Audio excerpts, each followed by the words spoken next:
Sa mga nangitaw lugar nga mamahimo mong mag-relax ug maayo, pwede ninyong bisitahon kining usa ka dapit sa dakbayan sa Carcar. Dinhi mamahimo nimong mag-selfie o kaha mag-picture-picture sa ilang Bali-inspired nga lugar.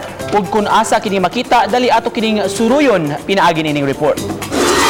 Mga ka, mga kapuso!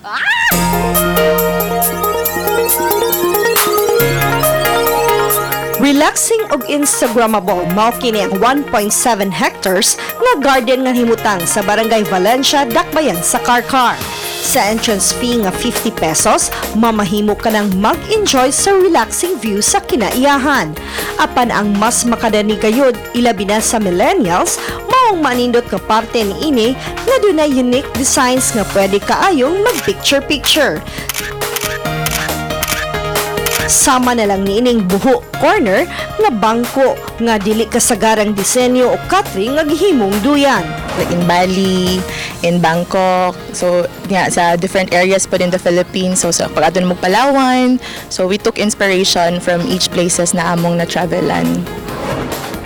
Sagad sa mga tanom nga makita dinhi, mga herbal o floral plants. Gani ang ubang mga buwak, pwede kaayong himuong salad o bakaha tsaa. Ug kung giuhaw ka na, adunay fresh buko nga kinuha pa sa bukid. Ug atimana, ang straw gigamit hinimo gikan sa lukay sa lubi.